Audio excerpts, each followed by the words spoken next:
For decades, you've been told that fat makes you fat. Butter was dangerous, eggs were going to kill you, and those oils sold in big transparent plastic bottles were going to protect your heart. But what if the oils that most people use to cook with every single day were actually the real reason why you can't lose your belly fat? In 2025, Italian researchers tracked more than 16,000 adults and discovered something surprising. One specific type of fat was associated with waistlines that were almost 4 inches smaller. Not thanks to a drug, not by counting calories, and certainly not by starving yourself, but through a simple ingredient swap you can make today in your own kitchen. And the craziest part is that the people with the largest waistlines were exactly the ones using the oil recommended by their doctor, or even the one used in so called healthy restaurants. These oils are now linked to chronic inflammation, insulin resistance, belly fat, damaged mitochondria, and metabolic dysfunction, and most people consume them every single day without even realizing it. So in this video, I'm going to show you which fat wins, why it works so differently inside the body, the anti-inflammatory mechanisms that scientists discovered inside it, and the one mistake most people make when buying it that completely destroys the results. Once you understand what these oils are doing inside your cells, you will never look at your kitchen the same way again. Before we talk about the winner, we need to talk about who lost, because you can't understand why one type of fat is so powerful until you understand what the others are quietly doing to you. And the biggest villain in this story is sitting in almost every kitchen right now. It's found in 80% of the food supply across most Western countries. They're called seed oils: soybean oil, canola oil, cottonseed oil, sunflower oil, safflower oil, rice bran oil. The stuff sold to you in those big transparent plastic jugs labeled heart healthy or vegetable oil, like it came off a tree. It didn't. Here's a stat I want you to really sit with. According to a study published in the American Journal of Clinical Nutrition, between 1909 and 1999, per capita consumption of soybean oil in the United States increased more than 1,000-fold. The researchers described it as the most striking modification of the American food supply during the 20th century, 1,000 times more in 90 years. Here's why that matters.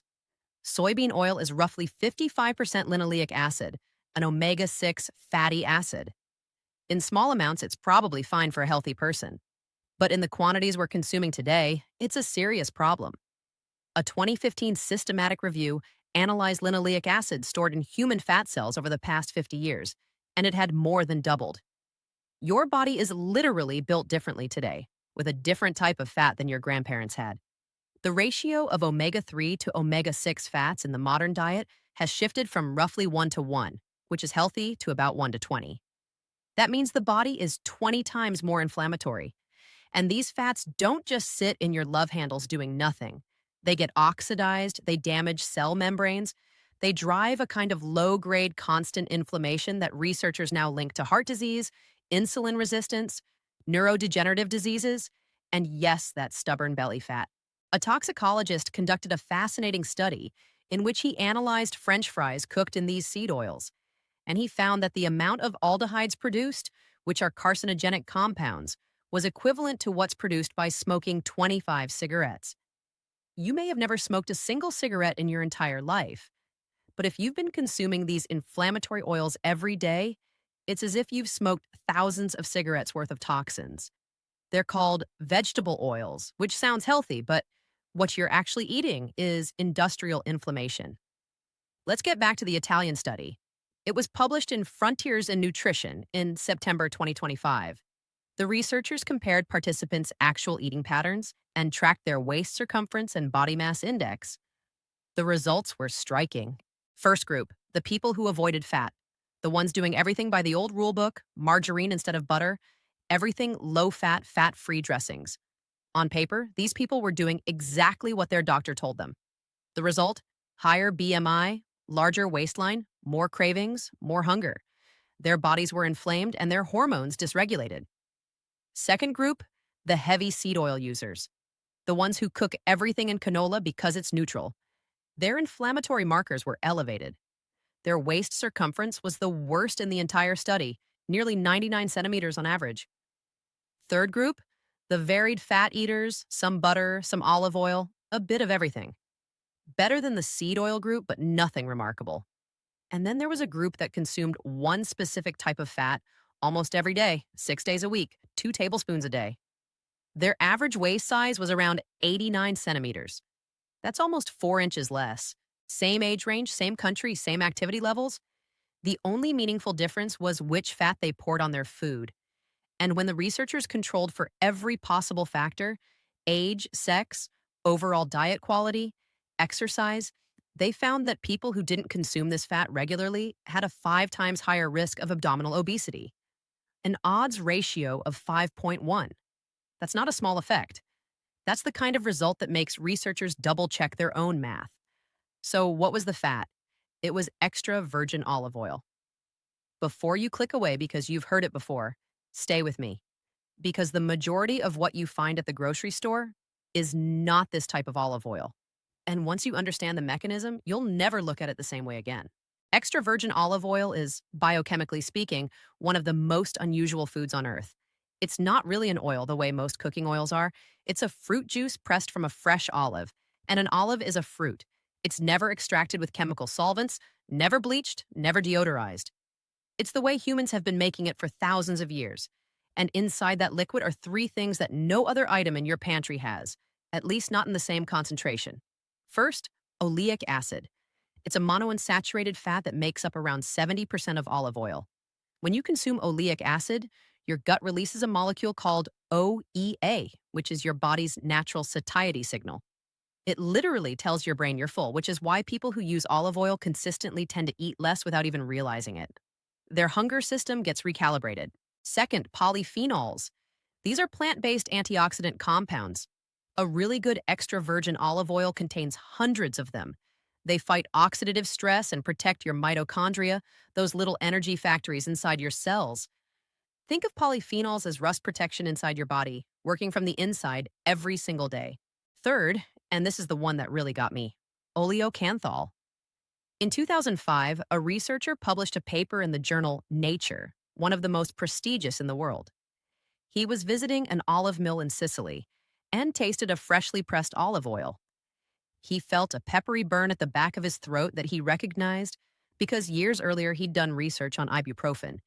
And ibuprofen in liquid form produces that exact same throat sensation.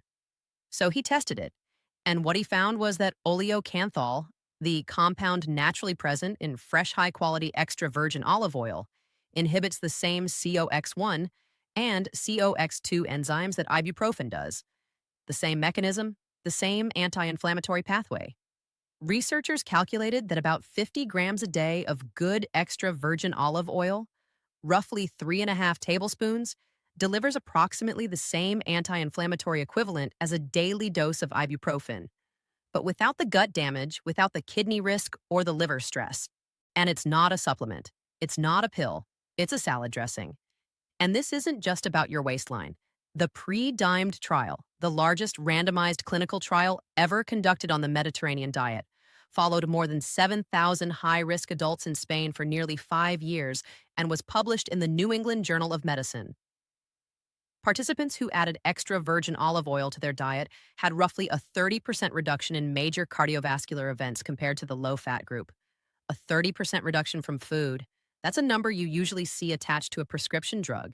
A Harvard study published in 2022 in the Journal of the American College of Cardiology tracked about 92,000 American adults over 28 years and found that people consuming more than half a tablespoon of olive oil per day had 19% lower risk of cardiovascular death, 17% lower risk of cancer death, 29% lower risk of dying from a neurodegenerative disease like Alzheimer's or Parkinson's, and 18% lower risk of respiratory death.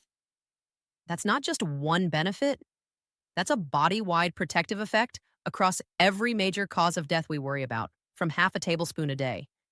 And when researchers ran the substitution analysis, looking at what would happen if people simply swapped 10 grams a day of margarine, butter, or mayonnaise for olive oil, the risk of death dropped between 8 and 44%, depending on which fat was replaced.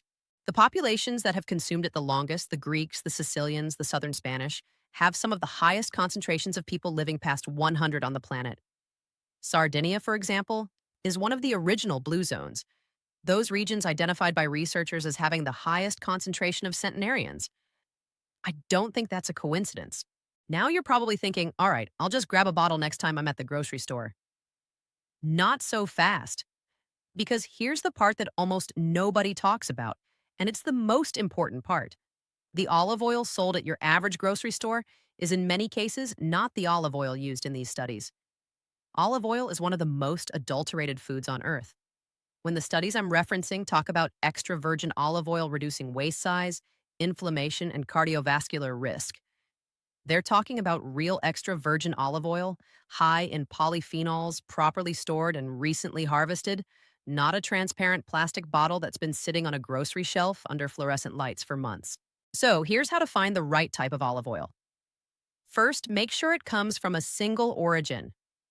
The bottle should clearly state where it came from, and it should not be a blend from multiple countries. Single source is essential. When they start blending, you lose quality.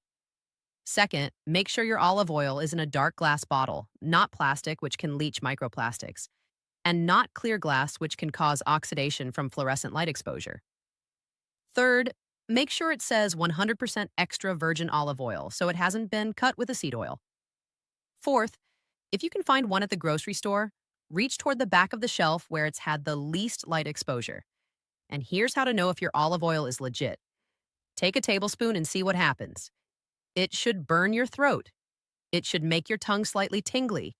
It should give you that peppery sting we talked about. If it goes down smooth, that's a red flag. And contrary to what many people think, you can absolutely cook with it. A lot of people look at the smoke point of oils to decide whether they should cook with them, but smoke point is actually a pretty unreliable marker.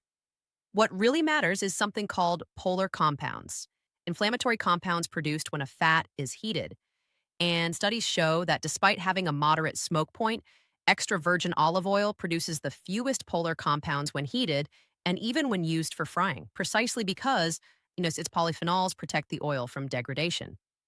On the flip side, the oils with the highest smoke points, the seed oils, are the ones that produce the most polar compounds. So, yes, cook your eggs in a good extra virgin olive oil.